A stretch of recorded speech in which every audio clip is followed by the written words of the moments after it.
They say love is unconditional, but for Liam, Preston, love had a price tag.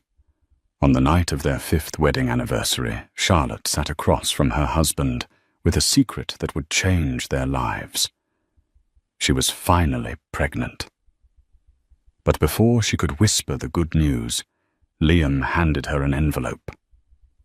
It wasn't a trip to Paris. It was divorce papers. He told her she was too plain, too poor, and too boring for his new billionaire lifestyle. He kicked her out into the rain, thinking he had won. He didn't know that the poor woman he just discarded was actually the only daughter of the man who owned half of Wall Street. And Daddy is not happy. The crystal chandelier at Le Voir, Manhattan's most exclusive French restaurant, cast a fractured light over table 9. It was the kind of place where a salad cost more than a car payment. The air smelled of truffles and old money, and silence was a currency. Charlotte Bennett, known simply as Charlie, to her husband, fidgeted with the hem of her emerald dress. It was an off-the-rack piece she had bought 3 years ago, but she had steamed it carefully for tonight. She pressed her hand against her flat stomach, feeling the warmth of the secret she was guarding. 2 months. She was 2 months along. After 3 years of negative tests and silent tears, it had finally happened. She looked across the table at Liam Preston. 5 years ago, Liam was a desperate coder working out of a garage in Queens, surviving on instant noodles and Charlotte's salary as a librarian. Now he was the CEO of Preston Dynamics, the hottest AI tech firm in the city, recently valued at $400 million. He wore a bespoke suit that cost more than Charlotte's first car. But his eyes were different. They used to look at her with adoration. Now they were glued to his phone screen, reflecting the blue light of email notifications. "Liam," Charlotte whispered, trying to keep her voice steady. "Happy anniversary." Liam didn't look up. He scrolled, typed a quick reply, and then sighed, placing the phone face down. The noise was heavy like a judge's gavel. "Right. Happy anniversary, Charlie." He didn't reach for her hand. He reached into his jacket pocket. Charlotte's heart fluttered. A gift. She hadn't expected anything big, but maybe a card, a letter, a promise that he would be home for dinner more than once a month. He slid a thick manila envelope across the pristine white tablecloth. It stopped just inches from her wine-glass water for her tonight. "What is this?" she asked, a smile trembling on her lips. "Tickets." "Are we finally going to Italy?" Liam took a sip of his scotch, his jaw tight. "Open it." Charlotte's fingers shook as she undid the clasp. She pulled out the documents. The bold black letters at the top screamed at her louder than any shout. Petition for dissolution of marriage. The world seemed to tilt on its axis. The hum of the restaurant faded into a high-pitched ring in her ears. "Is this a joke?" Charlotte choked out. "Liam, we're celebrating 5 years." "We're marking 5 years, Charlie. We're not celebrating." Liam said, his voice terrifyingly calm. It was his boardroom voice, cold, transactional. "Look, I'll make this simple. I've outgrown this. I've outgrown us. Outgrown." Tears welled in her eyes, blurring the sight of the man she had supported when no one else believed in him. "I'm your wife. I'm not a suit you rented for prom." Liam leaned forward, lowering his voice, but the cruelty was sharper for its quietness. "Be realistic. Look at me. I'm on the cover of Forbes. I'm meeting with senators and tech giants. And then look at you." He gestured vaguely at her dress, her hair, her lack of jewelry. "You're a librarian, Charlie. You're sweet, you're simple, but you don't fit in my world anymore. I need a partner who understands equity optics and power. You barely understand how to use an iPhone." "I supported you," Charlotte hissed, ignoring the stares from the nearby tables. "I paid the rent when you were broke. I bought the servers for your first prototype. And I'm paying you back," Liam said, tapping the papers. "Check the settlement. The condo in Jersey, the Honda, and $200,000 in cash. It's generous. Most guys in my position would leave you with nothing." Charlotte felt a wave of nausea. It wasn't just the morning sickness. It was the realization that the man she loved was dead. He had been replaced by this monster in a silk tie. She thought of the baby. Tell him a voice in her head screamed. Tell him about the child. He won't leave his own child. She opened her mouth. "Liam, there's something you need to know. If this is about your mother's medical bills, I already added a stipend for that." He cut her off, checking his watch. "Look, I have a meeting in 20 minutes. Sign the papers, Charlie. Don't make this ugly. I have lawyers who are much meaner than I am." He stood up. He actually stood up to leave her there alone on their anniversary. "Is there someone else?" Charlotte asked, the realization hitting her like a physical blow. Liam paused. He adjusted his cufflinks. Sophia Kincaid. She's the daughter of the Kincaid Energy Group. She gets it, Charlie. She gets me."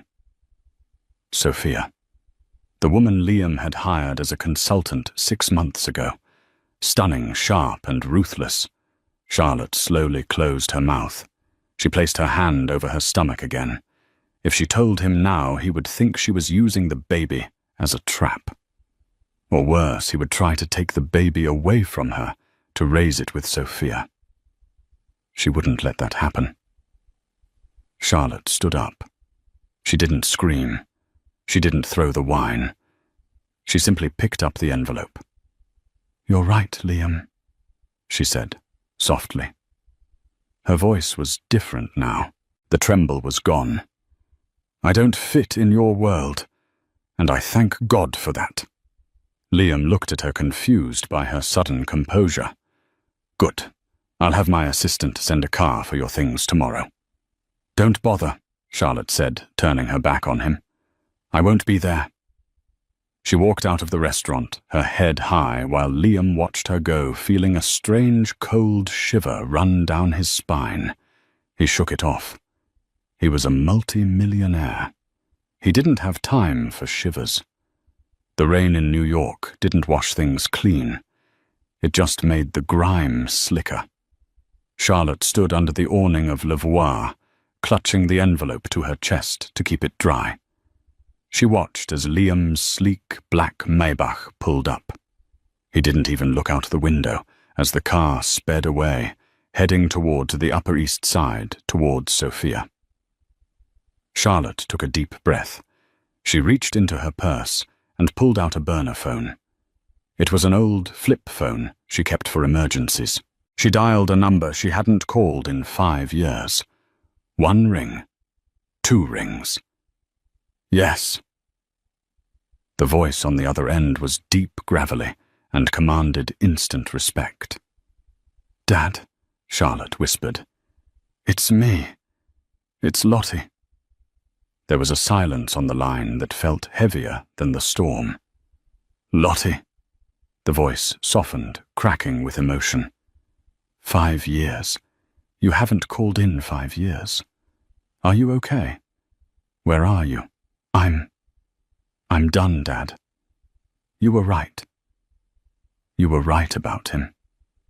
About everything." A sob finally broke through her throat. "He left me. On our anniversary." "Stay right there." The voice turned into steel. "I have your location. Bennett 1 is 5 minutes away." "Dad, I don't want to make a scene." "You are a Bennett. You are the scene. Wait for the car." 5 minutes later, A Rolls-Royce Phantom, the color of midnight, pulled up to the curb. A chauffeur in a grey uniform stepped out with an umbrella, shielding Charlotte as if she were the Queen of England. "Miss Bennet," the driver said, bowing his head. "Your father is waiting at the estate." As Charlotte sank into the heated leather seats, the facade of the poor librarian melted away. Charlotte Bennet was not poor. She was the sole heiress to Arthur Bennet, the CEO of Bennet Global, a private equity conglomerate that owned half the skyline of Chicago and a third of the New York's shipping ports. She had run away 5 years ago, rejecting her inheritance to find true love and live a normal life. She wanted to be loved for who she was, not for her father's billions. And for that naive dream, she had paid the ultimate price. The car drove not to a hotel but to a private airfield in Teterboro, New Jersey. A Gulfstream G650 was waiting, engines running. Inside the cabin, sitting in a leather armchair with a glass of whiskey, was Arthur Bennet. He was 65, with silver hair and eyes that could freeze water. When he saw Charlotte, he set the glass down and stood up. He didn't say a word about her wet clothes or her red eyes. He just opened his arms. Charlotte collapsed into her father's embrace, weeping uncontrollably. "I'm pregnant, Dad," she sobbed into his expensive suit. "He left me and I'm pregnant." Arthur Bennet's arms tightened around his daughter. He looked out the window at the rain-streaked runway. His expression shifted from concern to a cold, predatory rage. "He left my pregnant daughter," Arthur asked, his voice low and dangerous. "He said I was too poor. He said I didn't understand power." Charlotte cried. "He's seeing Sophia Kincaid." "Kincaid." Arthur let out a dry, humorless chuckle. "Robert Kincaid's girl. They sell natural gas. Cute." Arthur guided Charlotte to a seat and covered her with a cashmere blanket. He sat across from her and picked up a heavy, secure satellite phone. "Dad, what are you going to do?" Charlotte wiped her eyes. "He wants to play the big businessman, Lottie. He wants to talk about equity and power," Arthur said, dialing a number. "So I'm going to give him a lesson, a masterclass." "Get me the acquisition team," Arthur barked into the phone. "Wake them up. I don't care if it's midnight. I want a complete dossier on Preston Dynamics on my desk in 1 hour. Their debt-to-equity ratio, their shareholders, their pending loans, everything." He paused, listening to the person on the other end. "Yes, I know they aren't for sale," Arthur said, his eyes narrowing. "That's why I'm going to buy the bank that holds their loans. We're not just buying his company, gentlemen.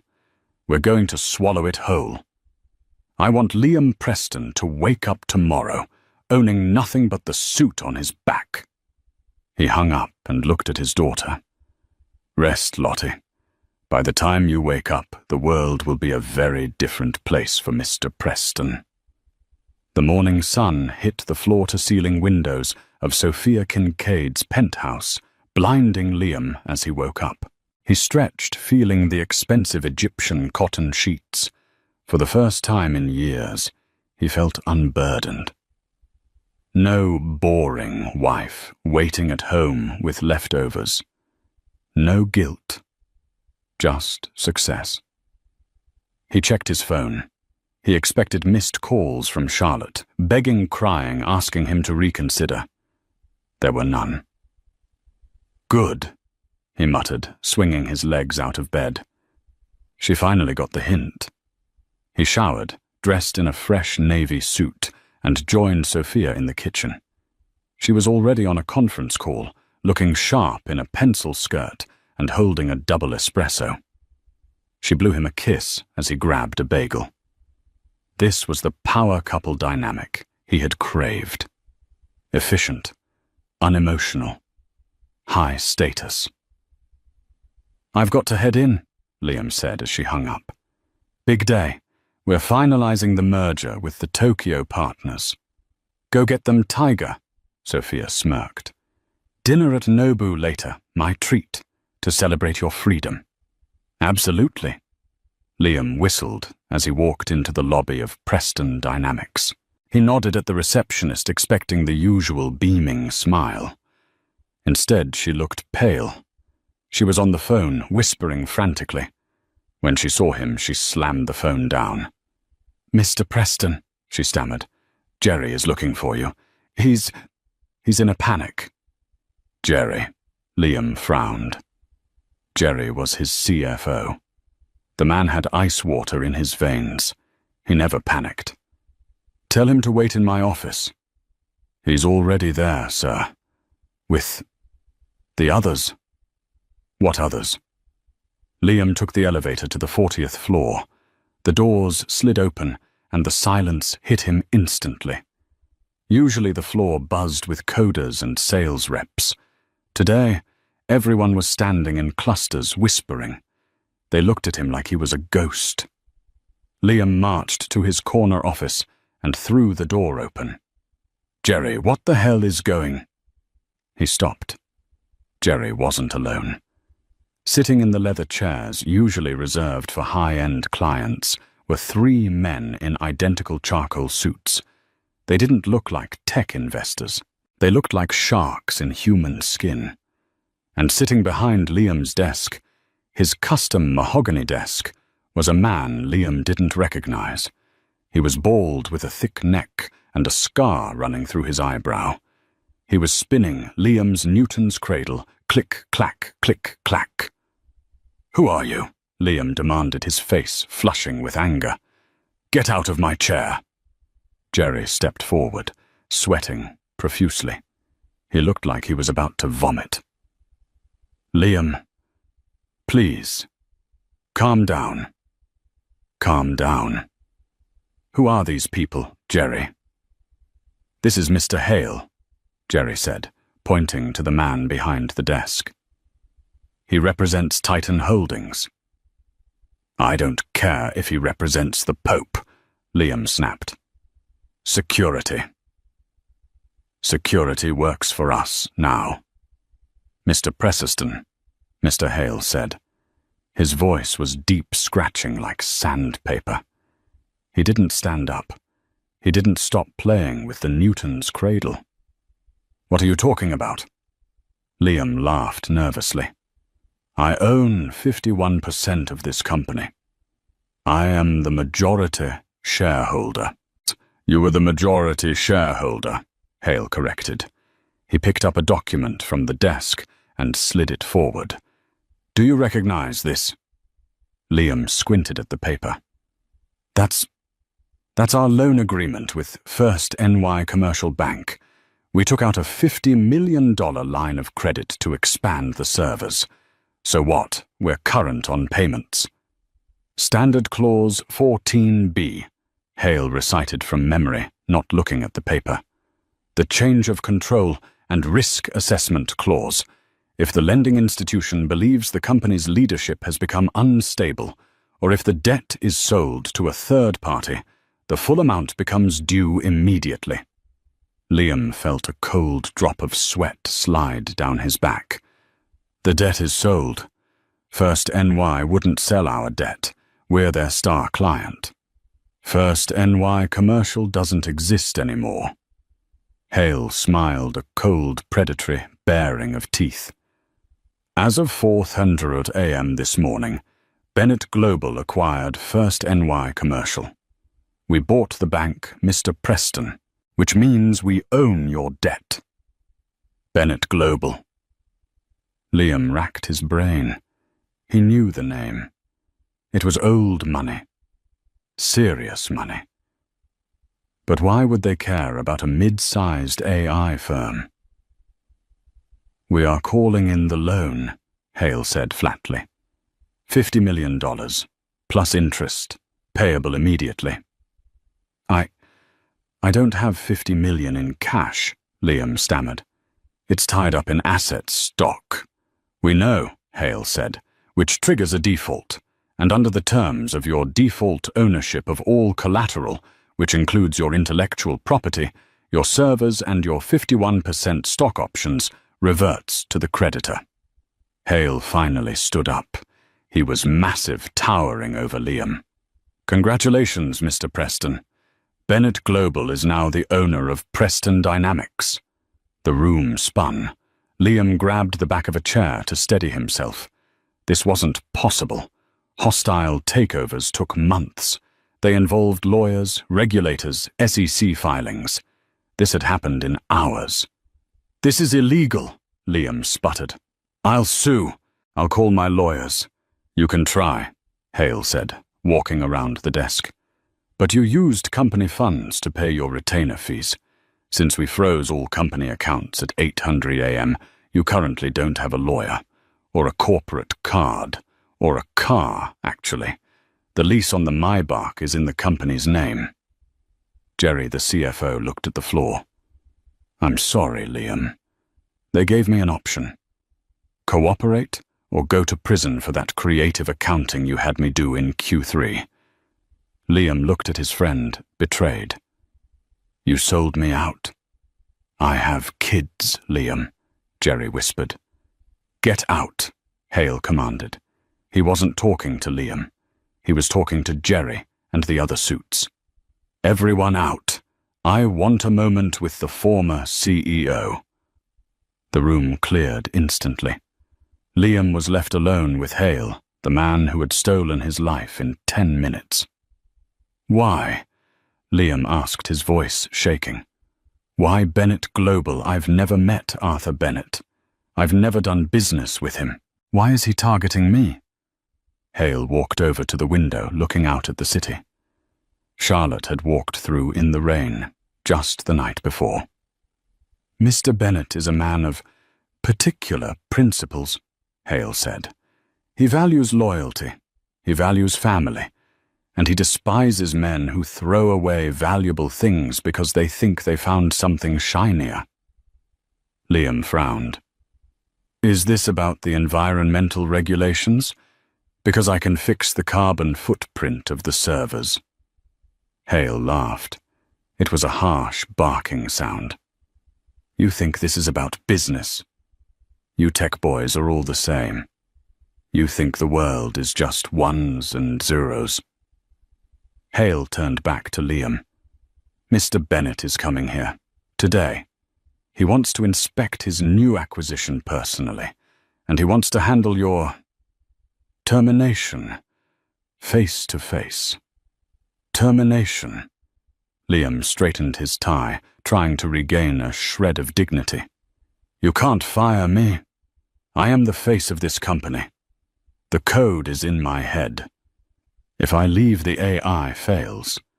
The clients will walk. The clients are already reassured," Hale said. "And as for the code, we had your team push a commit to the repository an hour ago. We have the source code. You are redundant." Liam's phone buzzed. It was Sophia. "Liam, why is my credit card declined?" "I'm at Nobu trying to book the table. They said the card is frozen." Liam felt the blood drain from his face. He had given Sophia a supplementary card on his business account. "You froze my personal assets too." Liam gasped. "We froze the assets tied to the fraud investigation," Hale said casually. "Fraud? When you use company funds to pay for... Let's see." Hale picked up a file. "A penthouse deposit for a Miss Kincaid diamond earrings. That's embezzlement, Liam. We could call the FBI, but Mr. Bennett wants to talk first." The double doors opened. The air in the room seemed to drop 10 degrees. Arthur Bennett walked in. He didn't look like the photos in the magazines. In person, he was terrifying. He wore a black wool coat and carried a silver-tipped cane, though he didn't seem to need it. He walked with the heavy, inevitable momentum of a freight train. He stopped in the center of the room and looked at Liam. He didn't say a word. He just stared, his blue eyes analyzing Liam like a bug under a microscope. Liam swallowed hard. He had faced angry investors, hostile reporters, and screaming competitors. But he had never felt fear like this. "Mr. Bennett," Liam said, extending a hand, "I'm sure we can work this out. I'm a reasonable man." Arthur looked at the hand, then up at Liam's face. He didn't shake it. "You're a fool," Arthur said. His voice was quiet, but it carried across the room. "You built a castle on sand, Mr. Preston, and you didn't even realize the tide was coming in." "I built this company from nothing," Liam defended himself. "You built it on support," Arthur corrected, "on sacrifices made by others, and when you got to the top, you kicked the ladder away." Arthur walked slowly to the desk, Liam's desk, and picked up the framed photo Liam had forgotten to remove. It was an old photo from 5 years ago. Liam and Charlotte eating pizza on the floor of their first empty apartment. Liam looked happy. Charlotte looked adoring. Arthur stared at the photo of his daughter. His jaw tightened. "You know," Arthur said, tracing the frame, "I had a daughter, a sweet girl. She wanted to make it on her own, refused my money, said she wanted to find a man who loved her, for her not her last name." Liam blinked. I don't see what that has to do with me." Arthur turned the photo frame face down on the desk with a sharp crack. "No," Arthur whispered. "You wouldn't." He turned to Hale. "Is the security team ready?" "Yes, sir." Hale nodded. "Good." Arthur looked at Liam. "You have 5 minutes to collect your personal effects. A box has been provided. If you touch a computer, you will be arrested. If you speak to an employee, you will be arrested. If you are still in this building in 6 minutes, you will be thrown out." "You can't do this," Liam screamed, his composure finally shattering. "Do you know who I am?" "I'm Liam Preston." Arthur stepped in close. He smelled of cigars and rain. "You are nobody, Liam. You are a man with no wife, no child, no company, and as of this morning, no future." Arthur leaned in his voice, dropping to a lethal whisper. "And if you ever come near Charlotte Bennett again, I will spend the rest of my fortune making sure you never see the sun shine from outside a prison cell." Liam froze. The name hung in the air. Charlotte Bennett. Charlie. His Charlie Bennett. He looked at Arthur. He looked at the silver hair, the piercing blue eyes. He saw the resemblance instantly. It had been there the whole time, hidden behind glasses and cheap cardigans. "Charlie is," Liam gasped. "She was your wife," Arthur said, turning his back. "Now she's my heir. Get him out of my sight." The cardboard box was wet at the bottom. Liam stood on the sidewalk outside the glass tower of Preston Dynamics, the building he had designed, holding a box containing a stapler, a stress ball, and a dead potted plant. Passers-by didn't look at him. To them, he was just another suit having a bad day. They didn't know he had been worth $400 million at breakfast and was worth -$50 million by lunch. "It's fine," Liam muttered to himself, his eyes darting around manically. "It's just a setback, a hostile takeover. I can pivot. I have Sophia." He hailed a taxi. His Uber account was linked to the corporate card, which was frozen. He had to dig into his pocket for a crumpled $20 bill he found in his jacket. "Upper East Side, Kincaid Penthouse," he barked at the driver. Sophia was his ace in the hole. Her father, Robert Kincaid, was an energy tycoon, not as big as Bennett, but big enough to fight back. If Liam married Sophia, he would have access to the Kincaid war chest. They could sue Bennett Global. They could start a new rival AI firm, He arrived at Sophia's building rushing past the doorman, who gave him a suspicious look. He jammed his finger into the elevator button. When he burst into the penthouse, the air was tense. Sophia was pacing the living room, her phone pressed to her ear. She was speaking in rapid-fire French. She stopped when she saw Liam. She didn't smile. She didn't rush to hug him. She looked at the cardboard box in his hands with a mixture of pity and disgust. "I have to go," she said into the phone and hung up. "Sophia, thank God," Liam said, dropping the box on a white velvet sofa. "You won't believe what happened. That lunatic Arthur Bennett, he bought the bank. He seized the company. It's a nightmare." Sophia crossed her arms. "I know. It's all over Bloomberg. Tech darling Liam Preston ousted in Bennett Blitzkrieg. They're calling it the Red Wedding of the tech world. It's illegal." Liam paced the room. "We need to call your father. If Robert puts up the capital, we can file an injunction. We can freeze the acquisition." Sophia stayed exactly where she was. "My father knows Liam. That was him on the phone." "And is he sending the lawyers?" "He's sending a moving crew," Sophia said coldly. Liam froze. "What?" "Liam, look at the situation." Sophia sighed as if explaining a simple math problem to a child. "Your toxic assets now. Bennett Global isn't just a company. It's an empire. Arthur Bennett destroys people who cross him. If my father helps you, Bennett will come for Kincaid Energy next. He'll sanction our pipelines. He'll buy our debt." "What, you're scared of him?" Liam asked, incredulous. "I thought we were a power couple. You said I was a visionary." "You were a visionary when you had equity," Sophia corrected him. She walked over to the counter and poured herself a glass of water, not offering him one. "Now you're a liability. I can't be seen with a man who is being investigated for embezzlement." "That embezzlement was for you," Liam screamed. "The jewelry. The apartment deposit I spent that money on us. I never asked you to steal." Sophia shrugged her voice, devoid of emotion.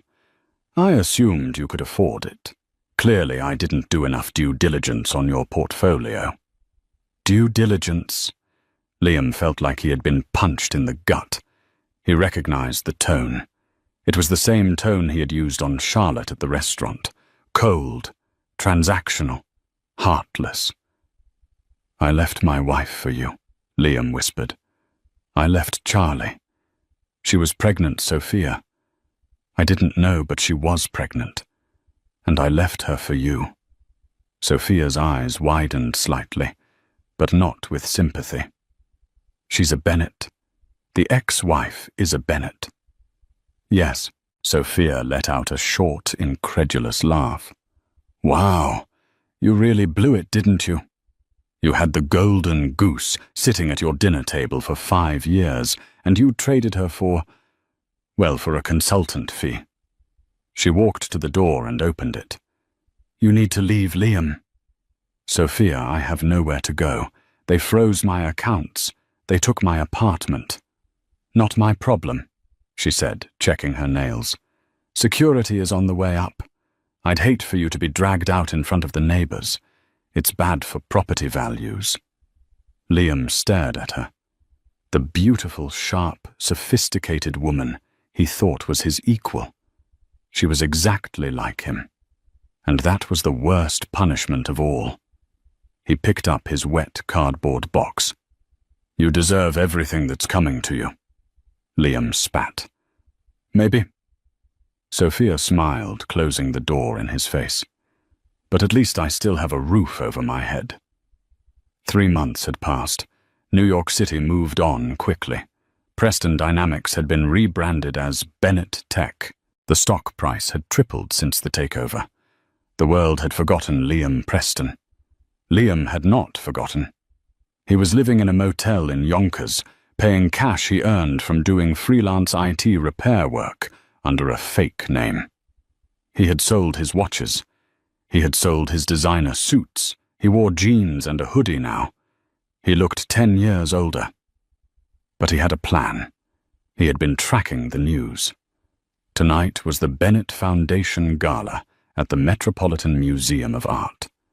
It was the social event of the season, and the press release stated that Arthur Bennett would be introducing the new executive director of the foundation, his daughter, Charlotte Bennett. It was Liam's only chance. He had to see her. He had to explain. If he could just get her alone, away from her father, he could remind her of the good times, the first 2 years, the love. She was carrying his child after all. Hormones were a powerful thing. She would be emotional. He could manipulate that. He spent his last $300 bribing a caterer to lend him a server's uniform. At 8:00 p.m. Liam was inside the Met, holding a tray of champagne flutes. He kept his head down, moving through the sea of diamonds and tuxedos. The Temple of Dendur was lit in soft purple and gold. It smelled of orchids and money. And then he saw her. Charlotte was standing at the top of the stairs. She wasn't the woman in the emerald off-the-rack dress anymore. She wore a custom gown of midnight blue silk that draped over her baby bump, his baby bump, like a waterfall. She wore sapphires around her neck that were likely worth more than Preston Dynamics ever was. Her hair was styled in glamorous waves, her skin glowing.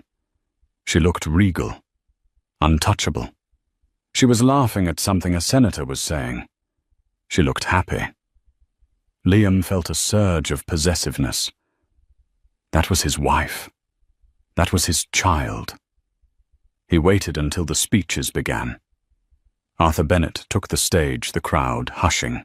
"Ladies and gentlemen," Arthur boomed, "for years I built a legacy of business, but a legacy means nothing without family. Tonight I am proud to step back and let the future take the lead.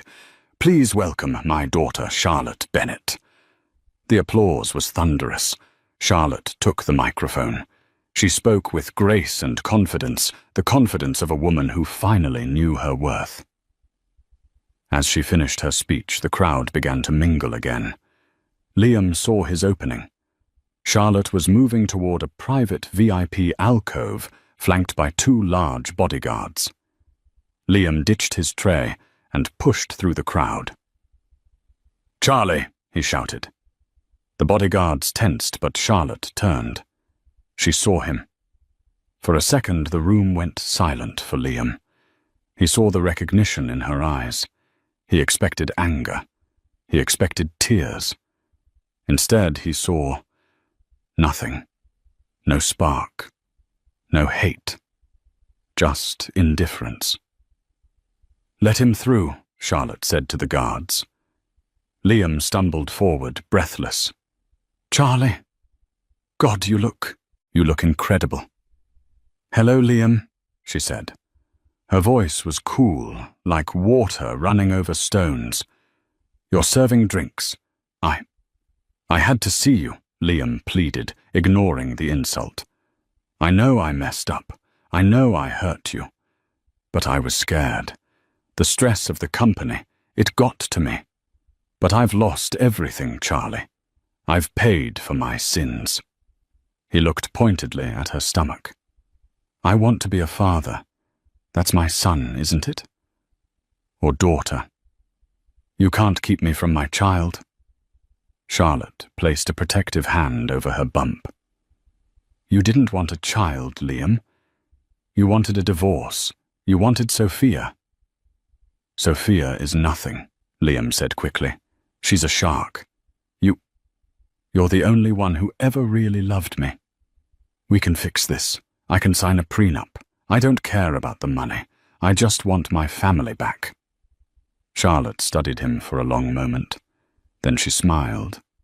It was a sad, pitying smile. "You don't want your family, Liam. You want your safety net. You're drowning and you think I'm a life raft."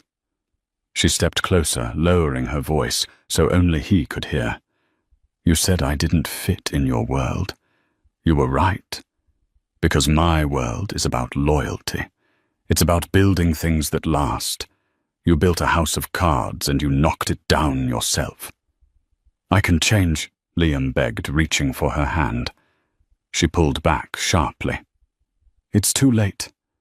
And as for the baby, she looked him dead in the eye. My legal team has already filed for full custody based on your financial instability and character concerns. You aren't going to be a father, Liam. You're going to be a cautionary tale. You can't do that. Liam's voice rose, attracting attention. People were staring. I have rights. I am the father. Security, Charlotte said calmly. The two bodyguards grabbed Liam by the arms. No, Charlie. Please. Liam struggled as they dragged him backward. I love you. I still love you. I know, Charlotte said softly, turning her back on him to face the flashing cameras of the press. But I don't love you anymore. As Liam was hauled out of the gala, kicking and screaming in a waiter's uniform, he saw one last face in the crowd. It was Sophia Kincaid. She was standing near the bar holding a martini. She watched him get dragged away, met his eyes for a split second, and then turned away to laugh at a joke made by a handsome young hedge fund manager. Liam was thrown out the back exit into the alleyway. He landed in a puddle of dirty water, the heavy metal door slamming shut behind him with a final echoing clang. He sat there in the dark, the sound of the party muffled by the brick walls, and finally, for the first time in 5 years, Liam Preston cried. 5 years? In the grand scheme of the universe, 5 years is a blink of an eye. But in the life of a human being, it is enough time for empires to rise, for cities to change their skylines, and for a heart to break, heal, and learn to beat to a completely different rhythm. For Charlotte Bennett, the last 5 years had not just been a passage of time, they had been a metamorphosis.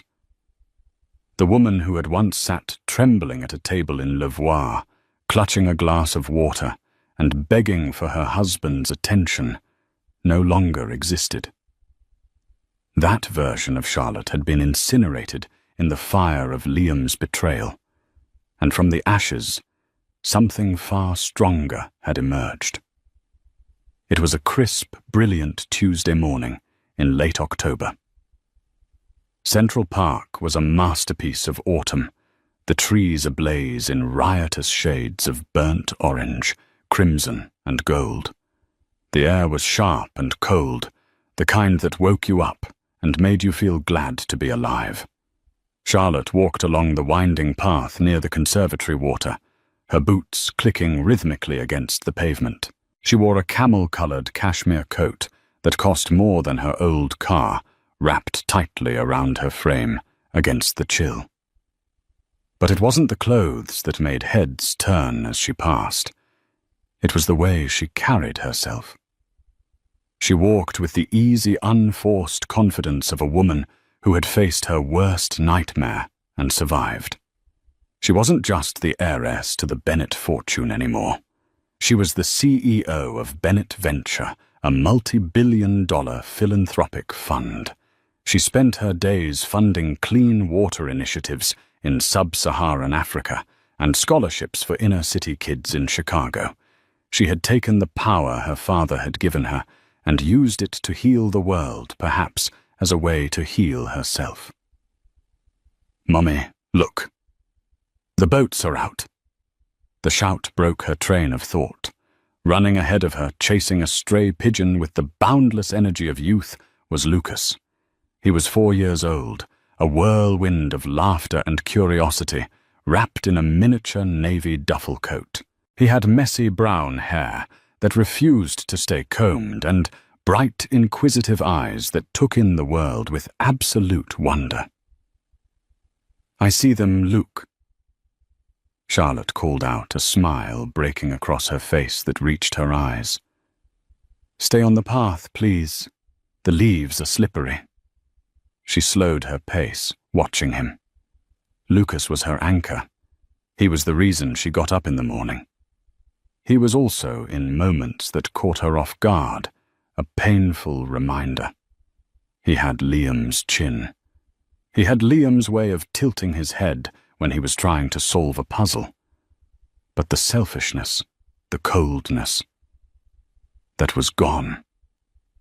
Lucas was all warmth. Charlotte sat on a wrought-iron bench, adjusting her scarf, allowing herself a moment to just breathe. She watched her son pick up a vibrant red maple leaf, inspecting it like it was a rare jewel. 50 yards away, the world looked very different. A man in a faded, stained grey uniform was stabbing at a discarded coffee cup with a pointed trash stick. He wore a neon yellow safety vest that hung loosely on his frame. On the left breast pocket, a cheap plastic name tag read simply, Lee. It was Liam Preston. The fall had not been a slide. It had been a cliff.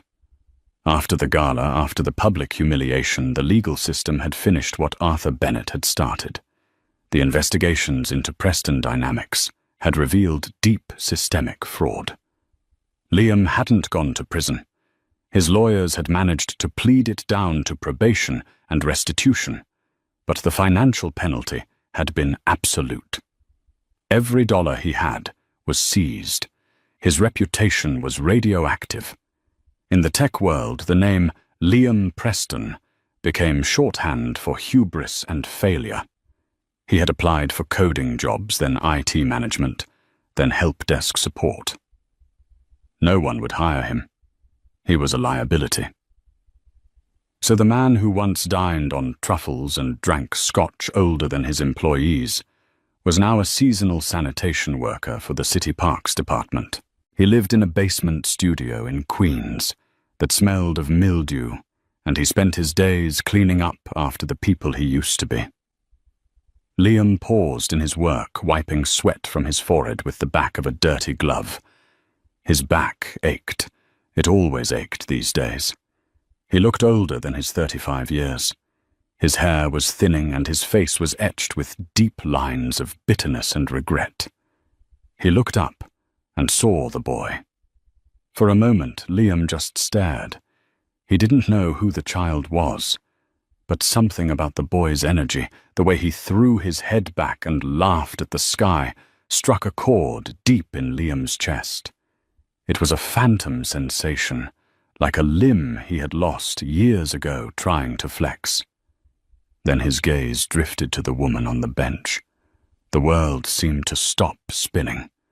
The sounds of the city, the distant sirens, the chatter of tourists, the wind in the trees, faded into a dull roar. Charlie. It was her. It had to be. But she looked transcendent. She looked like a queen in exile watching over her kingdom. She was radiating a kind of peace that Liam had never seen in her when they were married. Liam gripped his trash stick until his knuckles turned white. His heart hammered against his ribs like a trapped bird. Run, his mind screamed. Turn around. Walk away. You are forbidden to be here. But his feet were lead. He was paralyzed by the sight of the life he had thrown into the garbage, sitting there in the golden autumn light, perfect and unreachable. Lucas, spotting a squirrel near the water's edge, made a sudden dash. He was fast, too fast for his little legs. The toe of his sneaker caught on an uneven paving stone. Whoa! The boy went down hard, his hands scraping against the rough asphalt. Ouch! Lucas cried out, the shock turning instantly into tears. He sat up, clutching his knee, his lower lip trembling. Instinct is a powerful thing. It overrides logic. It overrides shame. Before Liam could think, he had dropped his stick and was rushing forward. He was the closest adult. Hey, easy now. Liam's voice was raspy from disuse, but gentle. He knelt down beside the crying boy. Lucas looked up, tears streaming down his face. Liam saw his own eyes looking back at him.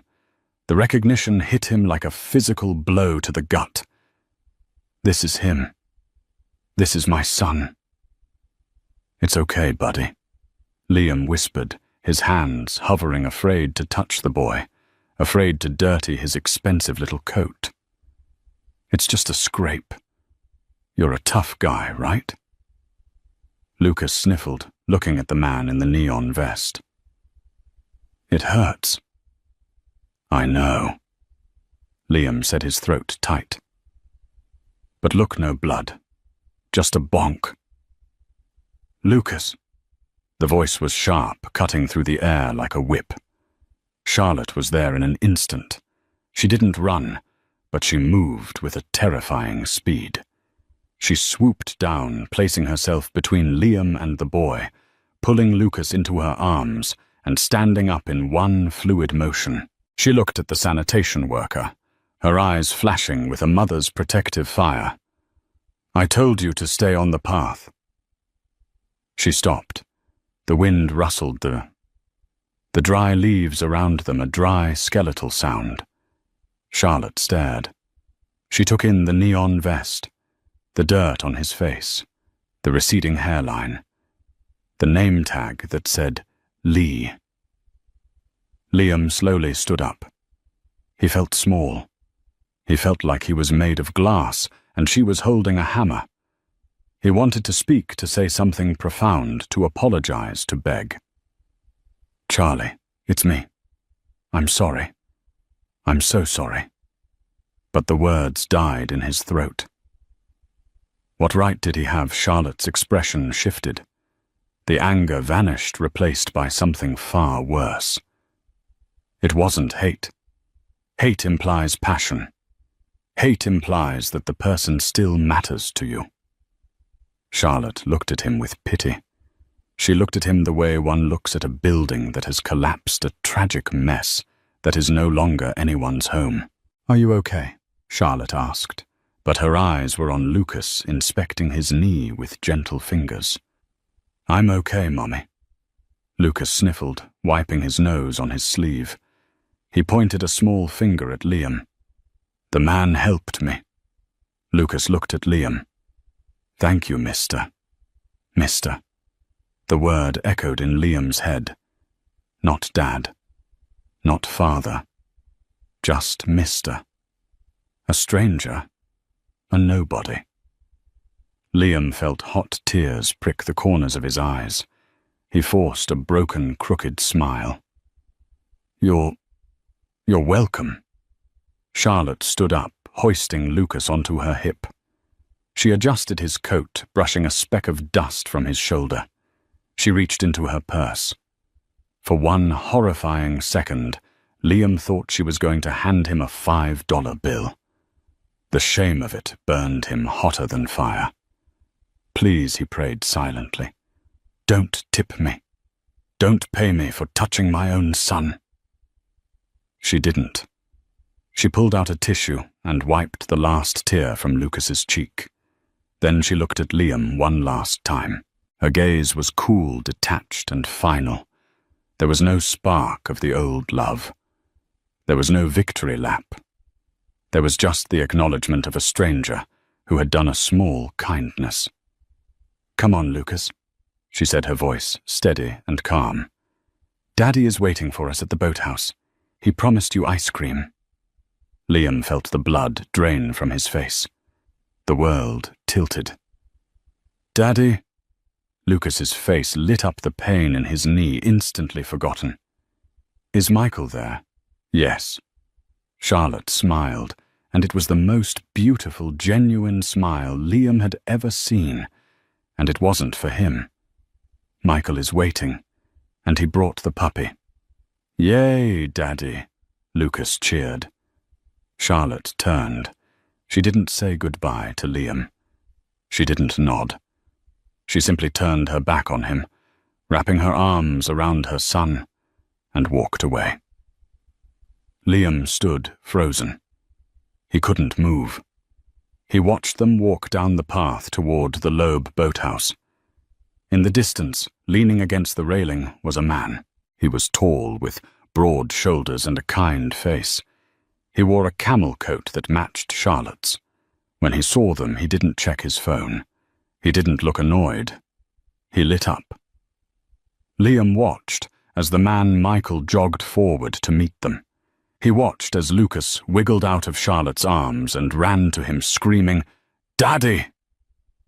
He watched Michael scoop the boy up, spinning him around in the air, burying his face in Lucas's neck to make him laugh. He watched Charlotte lean in, and Michael kissed her softly, reverently on the forehead. It was a perfect picture. It was the tableau of a happy life. It was the exact future Liam had held in his hands 5 years ago. The future he had traded for a corner office and a woman who didn't love him. He had wanted a legacy. He had wanted to leave a mark on the world. Standing there in the cold, surrounded by the trash of strangers, Liam realized his legacy was walking away from him. He was a ghost in his own life story. A sudden gust of wind blew a crumpled, greasy paper bag against Liam's leg. He looked down at it.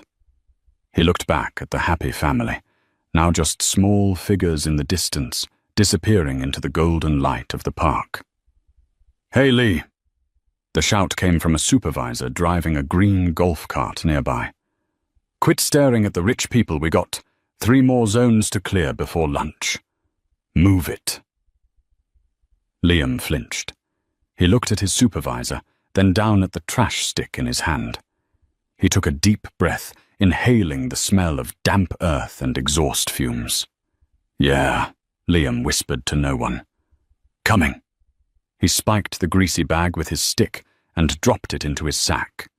He turned his collar up against the wind, lowered his head, and continued to walk, spearing the garbage left behind by the people who mattered, fading into the grey background of the city that never sleeps. And that is the tragic yet satisfying end of Liam Preston. He spent his life chasing a better future, obsessing over status and optics, only to realize too late that he had already won the lottery the day he married Charlotte. He traded a diamond for a piece of glass because the glass sparkled a little brighter under the lights. In the end, Liam got exactly what he wanted, a life where he didn't have to deal with a boring family. But the price was watching strangers live the life that was meant to be his. It's a brutal lesson in karma. Be careful who you step on to get to the top, because they might be the ones holding the ladder. If this story gave you chills, or if you think Liam got exactly what he deserved, hit that like button right now. It really helps the channel. And I want to hear from you in the comments. Do you think Charlotte should have let Liam say goodbye to his son? Or did she do the right thing by walking away? Type Team Charlotte or Team Forgiveness below. Don't forget to subscribe and ring the bell so you never miss a story. We drop new drama every week. Thanks for watching, and remember, true wealth isn't in your bank account. It's in who waits for you at home.